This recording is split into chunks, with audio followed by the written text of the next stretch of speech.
नमस्कार सभी का स्वागत है इस YouTube चैनल पर, जहां कॉम्पिटिटिव और एकेडमिक दोनों की तैयारी आपको कराई जाती है।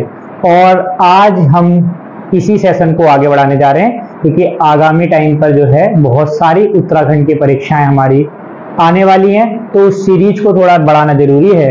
ठीक, तो आज उसी सीरीज को हम आगे बढ़ाते हैं जिसमें हम पहले की वीडियो में पढ़ के आ चुके थे। उत्तराखंड पॉलिटिकल साइंस पर चर्चा चल रही थी और उत्तराखंड पॉलिटिकल साइंस पर हम एक अंतरिम सरकार पढ़कर आ चुके हैं और एक पहली निर्वाचित सरकार पढ़कर आ चुके हैं।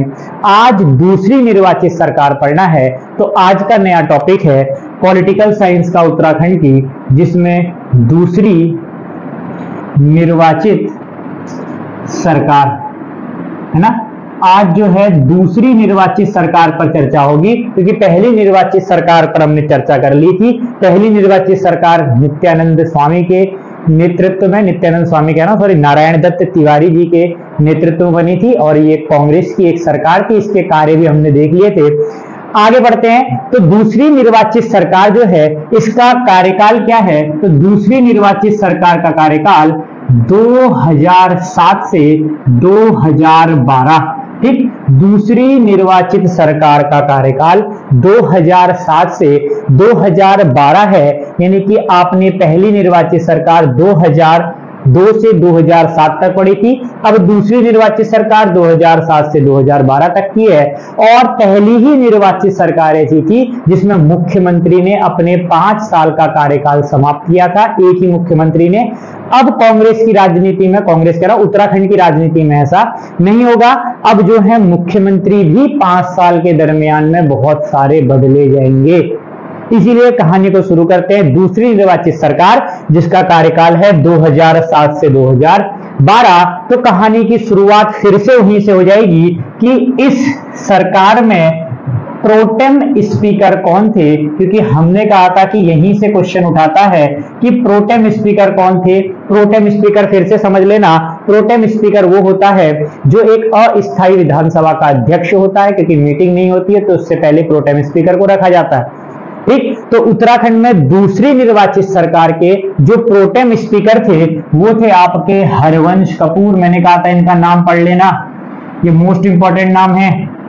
ठीक है, हरवंश कपूर आपको पहली निर्वाचित सरकार के भी प्रोटेम स्पीकर दिखे होंगे और हरवंश कपूर आपकी दूसरी विधानसभा के भी क्या है, प्रोटेम स्पीकर है। और इस विधानसभा के, इस सरकार के, दूसरी निर्वाचित सरकार के जो विधानसभा अध्यक्ष थे, या जिसको आप विधानसभा स्पीकर भी कहते हैं, ठीक, जो आपके विधानसभा के अध्यक्ष थे वो भी किसको बना दिया गया था, तो वो भी आपके हरवंश कपूर बने थे। कहने का मतलब है कि दूसरी निर्वाचित सरकार में प्रोटेम स्पीकर हरवंश कपूर और विधानसभा अध्यक्ष भी कौन बने थे, हमारे हरवंश कपूर, यानी कि विधानसभा के अस्थायी अध्यक्ष भी हरवंश कपूर और विधानसभा के अध्यक्ष भी कौन थे, हमारे हरवंश कपूर। अब बात आगे आती है कि इसके बाद कौन सी चीज, मैंने कहा था पिछली बार उपाध्यक्ष, विधानसभा उपाध्यक्ष की जरूरत नहीं पड़ी थी नारायण दत्त तिवारी की सरकार में, लेकिन इस सरकार में विधानसभा उपाध्यक्ष की जरूरत पड़ती है। और विधानसभा उपाध्यक्ष जो राज्य की पहली महिला विधानसभा उपाध्यक्ष या राज्य की पहली विधानसभा उपाध्यक्ष थी, इनका नाम है विजया बर्थवाल।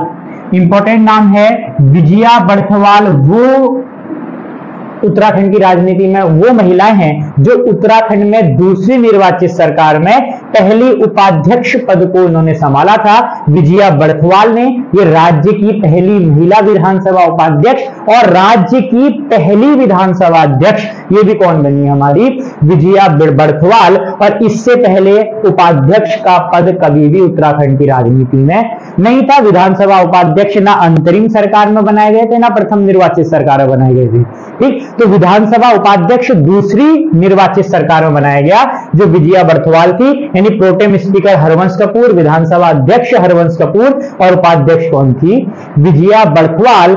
एक सीट परिसीमन के टाइम पर हमने एक सीट और डिक्लेयर की थी, उस सीट को बोलते हैं एंग्लो इंडियन। कि दूसरी निर्वाचित सरकार में एंग्लो इंडियन आंग्ल भारतीय कौन थे, तो इनका नाम है कैरन हेल्टन मेयर। क्या नाम है इनका, कैरन हेल्टन मेयर। ये दूसरी निर्वाचित सरकार में एंग्लो इंडियन पद पर थे। पहली निर्वाचित सरकार में एंग्लो इंडियन पद पर कौन थे? तो रसल वैलेंटाइन गार्डनर, ये पहली निर्वाचित सरकार के एंग्लो इंडियन थे। और दूसरी निर्वाचित सरकार के Anglo Indian Karen Helton mayor है। फिलहाल एंग्लो इंडियन का पद अभी राजनीति से समाप्त कर दिया गया है। तो दूसरी निर्वाचित सरकार में हमें किन चीजों पर ध्यान देना है? तो प्रोटेम स्पीकर हरवंश कपूर, विधानसभा अध्यक्ष हरवंश कपूर, उपाध्यक्ष विजया बर्थवाल और एंग्लो इंडियन कौन थे? Karen Helton Mayer. लेकिन इंपॉर्टेंट चीज अभी रह गई है कि इस विधानसभा में मुख्यमंत्री है ना, दूसरी निर्वाचित सरकार में मुख्यमंत्री पद पर कौन कौन रहा? तो 3 मुख्यमंत्री इस दौरान जिन्होंने मुख्यमंत्री पद को संभाला। इन 5 सालों में 3 मुख्यमंत्रियों की नियुक्ति उत्तराखंड में हुई थी, जिसमें पहले मुख्यमंत्री थे आपके भुवन चंद्र खंडूरी। ठीक, इनका कार्यकाल था 2007 से 2009। 2 साल में इनको दिल्ली वापस बुला लिया गया। दिल्ली से एक फरमान जारी किया गया कि भुवन चंद्र खंडूरी को फटाफट जो है उत्तराखंड के सीएम पद से हटाया जाए। कारण देखकर आप हैरान हो जाएंगे, क्योंकि इन्होंने जो विकास कार्य इन 2 सालों के टाइम पर किए थे वो कोई मुख्यमंत्री आज तक नहीं कर पाया था। और भ्रष्टाचार की जांच के लिए जो इन्होंने चीजें बनाई थी, उससे दिल्ली जो इनकी पार्टी अध्यक्ष थी, बीजेपी की पार्टी, एक चीज समझ लेना, दूसरी निर्वाचित सरकार किसके नेतृत्व में बनी थी? तो भारतीय जनता पार्टी के नेतृत्व में बनी थी, बीजेपी में बनी थी। और इसके पहले मुख्यमंत्री भुवन चंद्र खंडूरी थे। और भाजपाई नेताओं को ही इनसे खतरा लगने लग गया। इसलिए भुवन चंद्र खंडूरी को 2 साल के कार्यकाल में ही वापस बुला लिया गया और दूसरे मुख्यमंत्री बनाए गए रमेश पोखरियाल निशंक। ठीक, ये निशंक नाम से अपनी रचनाएं लिखते हैं। ये इनकी नाम तो वैसे रमेश पोखरियाल ही है, निशंक नाम से अपनी रचनाएं लिखते हैं, इसीलिए इनको निशंक भी बोला जाता है। और रमेश पोखरियाल भी 2 साल तक मुख्यमंत्री रहे। 2009 से 2011 के बीच में रमेश पोखरियाल निशंक उत्तराखंड के मुख्यमंत्री रहे इस विधानसभा में। और 2 साल बाद फिर से इनको हटा दिया गया, क्योंकि इनका कार्य उतना अच्छा नहीं था और चुनाव आने वाले थे। इसलिए दोबारा से अपने यहाँ के बेहतरीन मुख्यमंत्री को वापस ले आए, जिनका नाम था भुवन चंद्र खंडूरी। और भुवन चंद्र खंडूरी दोबारा मुख्यमंत्री पद पर इसी विधानसभा में दूसरी बार बनकर आए। और इन्होंने 2011 से 2012 तक 1 साल तक कार्यभार संभाला। यानी कि दूसरी निर्वाचित सरकार से उत्तराखंड राजनीति में उथल पुथल का जो माहौल था वो शुरू हो गया था, क्योंकि इस निर्वाचित सरकार के सबसे ईमानदार मुख्यमंत्री भुवन चंद्र खंडूरी 2 साल तक इन्होंने कार्य किया, हटा दिया गया रमेश पोखरियाल निशंक। ये 2 साल के लिए लाए गए 2009 से 11 इलेक्शन को ध्यान में रखते हुए फिर निशंक को हटाया गया और भुवन चंद्र खंडूरी को दोबारा 1 साल के कार्यकाल पर लाए गए। और इस तरीके से ये दूसरी निर्वाचित सरकार अपना कार्य कर रही थी। यानी कि जो अभी तक की कहानी हमने पढ़ी है उसको एक बार कंक्लूड कर लेते हैं कि जो दूसरी निर्वाचित सरकार थी ये 2007 से 2012 के बीच में बनी है। किस पार्टी ने इसमें अपना बहुमत साबित किया था? तो भारतीय जनता पार्टी ने। प्रोटेम स्पीकर इस निर्वाचित सरकार के हरवंश कपूर, विधानसभा अध्यक्ष हरवंश कपूर, उपाध्यक्ष कौन थी? विजया बर्थवाल थी। ये पहली महिला भी हैं और वैसे भी पहली उपाध्यक्ष हमारे राज्य की विजया बर्थवाल हैं। Anglo Indian Karen Helton mayor थे। 3 मुख्यमंत्री बदले हैं इस दौरान। भुवन चंद्र खंडूरी 2 साल तक, रमेश पोखरियाल निशंक 2 साल तक और फिर भुवन चंद्र खंडूरी 1 साल तक आएंगे। यानी कि ये इस दूसरी निर्वाचित सरकार का लेखा जोखा हो गया। लेखा जोखा कहने का मतलब जो नियुक्तियां हमसे आयोग पूछता है वो नियुक्तियां दूसरे निर्वाचित सरकार में यही महत्वपूर्ण नियुक्तियां थी। अब बात कहां से आती है? क्वेश्चन कहां से घुमाना शुरू करता है? तो ये क्वेश्चन घुमाना शुरू करता है हर निर्वाचित सरकार के कार्यों से। और कार्य हमने पढ़े थे, कितने इंपॉर्टेंट कार्य हुए थे। ठीक, तो अब इन्हीं कार्यों पर चर्चा करते हैं, क्योंकि 3 मुख्यमंत्री आए। देखते हैं किस मुख्यमंत्री ने कौन सा कार्य कराया। यानी दूसरी निर्वाचित सरकार के कुछ महत्वपूर्ण कार्य जहां से हमारा इंपॉर्टेंट क्वेश्चन बनना शुरू होता है। यानी कि निर्वाचित सरकारों के कार्य बहुत इंपॉर्टेंट है। अंतरिम सरकार को याद करेंगे तो पहला परिसीमन और दीक्षित आयोग बनाया था। पहली निर्वाचित सरकार को आप डिस्कस करेंगे तो वहां पर देख रहे होंगे उत्तरांचल का नाम बदलकर उत्तराखंड रख दिया गया था। अब दूसरी निर्वाचित सरकार को हम पढ़ने जा रहे हैं और दूसरी निर्वाचित सरकार के कार्यों की तरफ थोड़ा नजर रखते हैं। सबसे इंपॉर्टेंट कार्य जो हर बार रिपीट होता है किसी ना किसी वजह से, ये कार्य है कि पंचायत में महिलाओं को 50% आरक्षण। मोस्ट इंपॉर्टेंट क्वेश्चन है ये। आपको पता है पंचायत में हर जगह महिलाओं को 50% आरक्षण नहीं है, लेकिन हमारी उत्तराखंड सरकार के जो मुख्यमंत्री रहे भुवन चंद्र खंडूरी 2007 से 2009 के टाइम पर इन्होंने सबसे पहला प्रयास इसी में किया कि क्यों ना पंचायत में महिलाओं को भी उतना ही हिस्सा दिया जाए जितना पुरुषों को मिलता है। और इन्होंने एक बिल पास किया, एक विधेयक बनाया उसको, और उसमें लिखा था कि पंचायत में महिलाओं को कितना % आरक्षण दिया जाएगा, 50% आरक्षण दिया जाएगा। ये योजना कब से लागू हुई उत्तराखंड में? तो 12 मार्च 2008। मुख्यमंत्री का नाम भी लिख लेना, ये मोस्ट इंपॉर्टेंट क्वेश्चन है। भुवन चंद्र खंडूरी ये वो मुख्यमंत्री हैं जिन्होंने उत्तराखंड में पंचायतों में महिलाओं को 50% आरक्षण दिया। अब 50% आरक्षण देने वाला उत्तराखंड भारत का कौन से नंबर का राज्य बना है? तो पंचायत में महिलाओं को 50% आरक्षण देने वाला उत्तराखंड भारत में कौन से नंबर का राज्य बना है?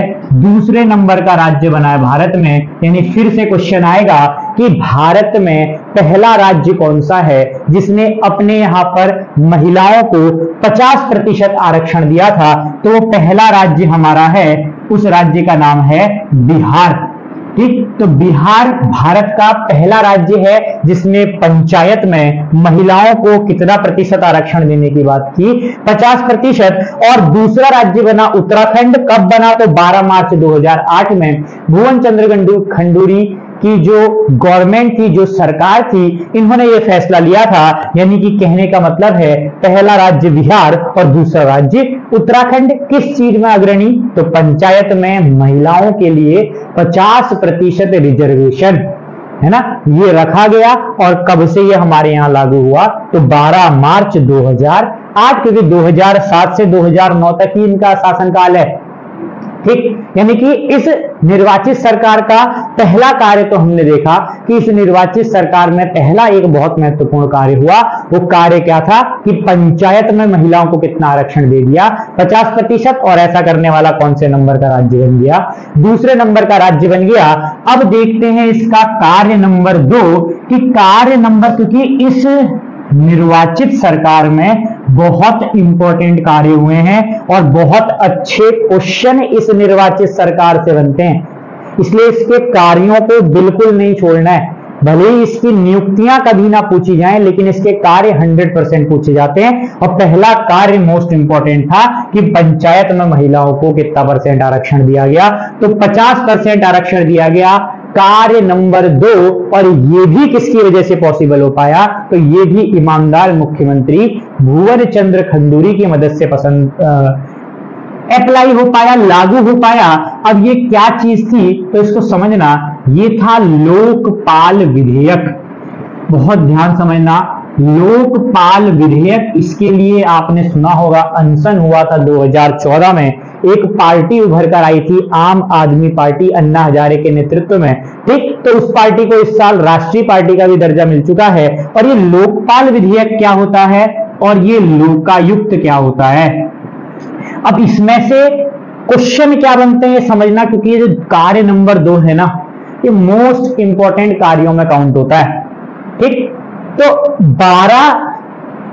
2012 तक की जो हमारी सरकार बनी है, इसमें लोकपाल विधेयक और लोकायुक्त विधेयक, थोड़ा सा इसको समझते हैं क्या है। लोकपाल विधेयक कहने का मतलब, लोकपाल एक ऐसा अधिकारी है, एक ऐसा विभाग आप समझ लो कि जो भ्रष्टाचार की जांच करता है और इसके दायरे में कोई भी आदमी बच नहीं सकता इसके दायरे से। कहने का मतलब है अगर वो कहीं का मुख्यमंत्री है, कहीं का गवर्नर है, किसी भी बड़े पद पर है, अगर लोकपाल को पावर दे दी जाए तो लोकपाल वो आदमी है जो बिना किसी परमिशन के इतने बड़े बड़े पदाधिकारियों की भी भ्रष्टाचार की जांच कर सकता है। और ऐसे विधेयक को उत्तराखंड में लाने का काम किसने किया? तो ऐसे विधेयक को भी उत्तराखंड में लाने का काम किसने किया? तो भुवन चंद्र खंडूरी को इसका पूरा पूरा श्रेय जाता है कि उत्तराखंड में लोकपाल विधेयक। अब लोकपाल लोकायुक्त, ठीक, लोकपाल केंद्र में काम करता है और लोकायुक्त राज्य में। ध्यान से समझना, लोकपाल केंद्र में काम करता है और लोकायुक्त राज्य में। जैसे केंद्र में राष्ट्रपति और राज्य में राज्यपाल, ठीक, इसी तरीके से काम करते हैं। केंद्र सरकार जिस आदमी को नियुक्त करती है भ्रष्टाचार की जांच के लिए, उसमें प्रधानमंत्री भी उस दायरे से बाहर नहीं हो सकता, वो है लोकपाल। और राज्य सरकार जिस आदमी को नियुक्त करती है भ्रष्टाचार की जांच के लिए, उसमें मुख्यमंत्री भी उस जांच के दायरे से बाहर नहीं होता, वो है लोकायुक्त। क्वेश्चन आएगा कि लोकायुक्त उत्तराखंड में कब ये विधेयक लाया गया? तो 11 जनवरी 2009 उत्तराखंड में लोकायुक्त के विधेयक को लाने वाले या लोकायुक्त की नियुक्ति करने वाले कौन थे? हमारे भुवन चंद्र खंडूरी। और यही वो साल था या कह लो यही वो टाइम था, ठीक, जब भाजपा के यहां से फरमान आया था कि बहुत सारे बड़े नेताओं पर भ्रष्टाचार की गाज गिरी हुई थी। और वो इस दायरे से अगर मान लो लोकायुक्त अपने अच्छे तरीके से काम करने लगता ना, क्योंकि भुवन चंद्र खंडूरी सरकार ने इसको बहुत ज्यादा पावर दी हुई थी कि कोई भी, इसके खुद भुवन चंद्र खंडूरी इसकी जांच के दायरे से नहीं बच सकते थे। तो वहां से ऑर्डर पास किया गया कि इस मुख्यमंत्री को फटाफट यहां से हटा दिया जाए, है ना, क्योंकि इससे बहुत बड़ा हो सकता है कि बीजेपी पार्टी के बड़े बड़े लोगों का नाम सामने आता या जो भी चीजें सामने आती फिर उसके बाद। तो ऑर्डर आया इसी के बाद और भुवन चंद्र खंडूरी को यहां से हटा दिया गया था। लेकिन बहुत महत्वपूर्ण काम करके गए थे, लोकायुक्त नियुक्त करके गए थे, लोकायुक्त विधेयक। अब लोकपाल क्या होता है तो इसका थोड़ा सा इतिहास जानते हैं। सबसे पहले लोकायुक्त का इतिहास जानते हैं। उत्तराखंड में पहले लोकायुक्त की नियुक्ति कब हुई? तो उत्तराखंड में पहले लोकायुक्त की नियुक्ति 2002 में हो गई थी। अब आप कहोगे कि 2009 में तो विधेयक आ रहा है, अभी 2002 में लोकायुक्त कैसे बन गया, है ना? तो लोकायुक्त पद बना दिया गया था, वो पावर उसको नहीं दी गई थी। तो पावर देने के लिए लोकायुक्त का विधेयक लाना पड़ा। तो उत्तराखंड में पहला लोकायुक्त 2002 में ही बना दिया गया था और उसका नाम है SHA रजा। क्या नाम है इनका? SHA रजा, जो उत्तराखंड के पहले लोकायुक्त हैं। क्वेश्चन बनेगा, उत्तराखंड के पहले लोकायुक्त SHA रजा जो हमारे 2002 में बनाए गए थे। और कितने साल तक इन्होंने कार्य किया था? तो 8 वर्ष तक अपने कार्यकाल में लगे रहे, यानी 2002 से 2010 तक ये लोकायुक्त के पद पर थे, SHA रजा। इसके बाद लोकायुक्त कौन बने? तो इसके बाद MM घिंडियाल। क्या नाम है इनका? MM घिंडियाल। ये इसके बाद लोकायुक्त बने, जो 2013 तक इन्होंने कार्य किया। और इसके बाद के मैं लोकायुक्त इसलिए नहीं बताने वाला हूं क्योंकि इसके बाद लोकायुक्त के पावर को ही छीन लिया गया। जो आदमी किसी की भी जांच कर सकता था, उस आदमी की पावर सब छीन ली गई। सिर्फ उसकी जांच एक चपरासी तक के पद को सीमित हो गई थी, यानी कह सकते हैं कि लोअर पोस्ट में काम करने वाले आदमी की वो जांच कर सकता था, यानी उसकी पावर को पूरी तरीके से खत्म कर दिया गया। इसलिए आगे के लोकायुक्त हमारे लिए इतने महत्वपूर्ण नहीं है क्योंकि उनका कोई काम ही नहीं है, ठीक। तो पहले लोकायुक्त उत्तराखंड के SHA रजा और दूसरे MM घिंडियाल थे, ठीक। लोकपाल विधेयक केंद्र सरकार, यानी लोकपाल केंद्र में काम करता है और लोकायुक्त कहां पर काम करता है? हमारा राज्य में करता है, ठीक। के पद को उत्तराखंड में लाया गया, जिसके पहले लोकायुक्त SHA रजा और दूसरे हमारे MM घिंडियाल बनाए गए। यानी कहने का मतलब है बहुत सारे उथल पुथल का माहौल इस सरकार के दौरान चला है, ठीक। क्योंकि पावर सब खंडूरी ने लोकायुक्त को दे दी, लेकिन बीजेपी के महकमे में, क्या कह सकते हैं, बीजेपी के कैंप में एक हड़कंप का माहौल बन गया और इनको फटाफट हटाया गया कि कहीं ये पावर हमारे जांच तक भी पहुंच गई तो फिर बड़ी दिक्कत आने वाली है ना। अब लोकपाल के लिए आपने सुना होगा बहुत अनशन हुआ था अन्ना हजारे के टाइम पर भी कि लोकपाल लाओ, लाया गया, फिर से मैं कह रहा हूं लाया गया, लेकिन पावर पूरी तरीके से लोकपाल या लोकायुक्त पूरी तरीके से समाप्त कर दी गई। 1 जनवरी 2014 भारत में लोकपाल विधेयक को लाया गया पूरी तरीके से, और लोकपाल विधेयक जब पूरी तरीके से लाया गया, लेकिन पावर इसमें उतनी नहीं थी जितनी की होनी चाहिए। और इसी समय पर विजय बहुगुणा, ये भी उत्तराखंड में लोकायुक्त विधेयक को लाए थे, और नया लोकायुक्त विधेयक बोलेंगे तो वो हमारा विजय बहुगुणा लाए थे, जो इतने काम का नहीं था। ठीक, यानी कि यहां से अब लोकपाल पर कुछ क्वेश्चन करते हैं कि लोकपाल का जो कॉन्सेप्ट है वो सबसे पहले कहां पर आया। तो लोकपाल विश्व में सबसे पहले स्वीडन कंट्री अपने यहां लाया था, और साल है 1809।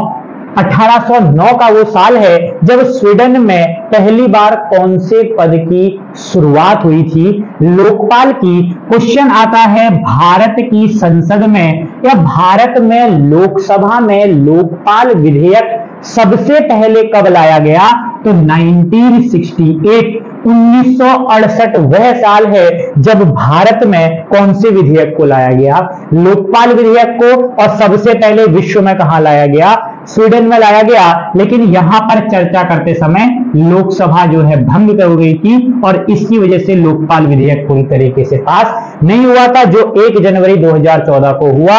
लेकिन फिर से वही कहानी, इस लोकपाल की सभी कहानियों को, सभी पावर्स को क्या कर लिया गया, छीन लिया गया। यानी कि इससे हमने दूसरा कार्य जो इस सरकार का था वो कितना महत्वपूर्ण कार्य था, दोबारा समझते हैं। लोकपाल लोकायुक्त विधेयक पर चर्चा की गई। ठीक, लोकपाल विधेयक विश्व में पहली बार स्वीडन ने अपनाया था 1809, और भारत में 1968 में इसकी मांग उठी थी और भंग हो गई थी उस समय पर लोकसभा। तो 1 जनवरी 2014 को फाइनली जो है इसको पूरी तरीके से पास कर दिया गया, लेकिन वो पावर इसमें नहीं रखी गई। और ये सभी काम किसकी सरकार में हुआ था, दूसरी निर्वाचित सरकार में। और इसका इनिशिएटिव किसने लिया था, भुवन चंद्र खंडूरी, उत्तराखंड के पहले लोकायुक्त SHA रजा, और दूसरे कौन थे, MM घिंडियाल। ठीक, अब आगे बढ़ते हैं। इस दूसरी निर्वाचित सरकार का तीसरा महत्वपूर्ण कार्य, मैंने कहा था इसके कार्य बहुत ज्यादा महत्वपूर्ण हैं। ठीक, और बहुत अच्छे ट्रिकी क्वेश्चन इसके कार्यों से बनते हैं। पहला कार्य देखा हमने कि पंचायत में 50% आरक्षण महिलाओं को देने वाला उत्तराखंड दूसरे नंबर का राज्य बना, पहले नंबर का बिहार। लोकायुक्त विधेयक लाया गया, लेकिन बाद में इसकी पावरों को छीन लिया गया। पहले लोकायुक्त SHA रजा भारत में 1968, और विश्व में स्वीडन में लाया गया था 1809।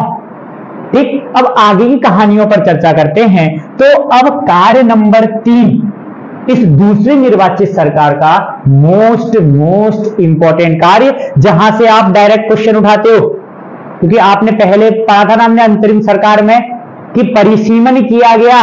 और परिसीमन के बाद क्या हुआ कि परिसीमन के बाद हमने कुछ 70 सीटें बांटी, जिसमें 15 सीटें हमने आरक्षित की, जिसमें 12 सीटें अनुसूचित जाति के लिए और 3 सीटें अनुसूचित जनजाति के लिए, जिसमें नानगमत्ता नानगमत्ता नहीं थी, खटीमा, चक्राता और धारचूला। ठीक, ये 3 सीटें उस समय पर बांटी गई थी। और मैं कहता था कि आप 2 बोलोगे, लेकिन वो 3 हैं। अब 2 कब हुई, तो इस परिसीमन में हुई। कहने का मतलब है कार्य नंबर 3 राज्य का दूसरा परिसीमन। ठीक, राज्य में दूसरा परिसीमन 2008 में किया गया था। और इस परिसीमन में क्या हुआ था, तो इस परिसीमन में बहुत सारी चीजों को चेंज किया गया, क्योंकि मैंने आपको बोला था कि जो मैदानी क्षेत्र थे, ठीक, उस मैदानी क्षेत्र में सिर्फ और सिर्फ कितनी सीटें बांटी गई थी विधानसभा की, 34 सीटें। और जो पहाड़ी क्षेत्र था, इस पहाड़ी क्षेत्र में विधानसभा की कितनी सीटें थी, 36 सीटें थी। कुल मिलाकर 70 सीटें थी और एक एंग्लो इंडियन। ये पहला परिसीमन था। मैदानी क्षेत्र 34, पहाड़ी क्षेत्र 36। दिक्कत वहीं आ गई, पहाड़ों से माइग्रेशन जब शुरू हुआ ना, जब स्थानांतरण का काम शुरू हुआ, तो देखा गया कि पहाड़ में सीटें बहुत ज्यादा बांट दी, लेकिन वहां जनसंख्या तो बिल्कुल भी नहीं है। और मैदानों में इतनी जनसंख्या और वहां उतने प्रतिनिधि नहीं है। तो दूसरा परिसीमन बहुत ज्यादा जरूरी हो गया था, जो दूसरी निर्वाचित सरकार का बहुत महत्वपूर्ण कार्य में काउंट होता है। और इस परिसीमन में बहुत बदलाव किए गए। अब बदलाव क्या किए गए कि ये पहाड़ की 6 सीटें, 36 सीटें थी, 6 सीटें हटा दी गई और 6 सीटें हट गई, तो पहाड़ी क्षेत्र में कितनी सीटें बची? 30। अब आप कहोगे ये तो गड़बड़ हो गया। गड़बड़ नहीं हुआ, ये 6 सीटें कहां जोड़ दी गई? तो ये 6 सीटें मैदानी इलाकों में जोड़ दी गई। और मैदानी इलाकों में कितनी सीटें हो गई? 40 सीटें हो गई। और पहाड़ी इलाकों में कितनी सीटें हो गई? 30 सीटें हो गई। दूसरी परिसीमन का मोस्ट इंपॉर्टेंट काम, 6 पहाड़ी क्षेत्र की सीटों को हटा दिया गया, बंद कर दिया गया और उसकी जगह मैदानी इलाकों में 6 नई सीटें बना दी गई। जो रेशियो अब 40 और 30 का बन गया था, मैदानी क्षेत्र में 40 और पहाड़ी क्षेत्र में 30, टोटल कितनी हो गई? 70। अब क्वेश्चन आएगा, आया था, क्वेश्चन सुन लो क्या आया था। अब कहां से आया था? रायपुर विधानसभा सीट किस जिले में लगती है? क्वेश्चन बनाया था, रायपुर विधानसभा सीट किस जिले में लगती है। अब आप कहोगे ऐसे तो हम सब विधानसभा सीट के सभी क्षेत्र हमें याद करने पड़ेंगे? नहीं याद करने पड़ेंगे, क्योंकि वो क्वेश्चन ही इसलिए बनाया गया था कि हो सकता है कि ये जो 6 सीटें हटी हो और फिर 6 सीटें बनी हो, वहां से भी तो क्वेश्चन आ सकता है।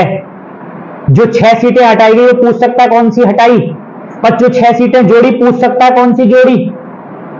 तो अब वही पढ़ने जा रहे हैं कि जो मैदानी और पहाड़ी इलाकों में ये 6 सीटें जो जोड़ी गई थी, ये कैसे कैसे जोड़ी गई थी। मैं 2 कॉलम बनाता हूं, ठीक। पहली कि कौन सी 6 सीटें हटाई गई, ठीक। ये कौन सा कॉलम है? हटाई गई सीट। और ये कौन सा कॉलम है?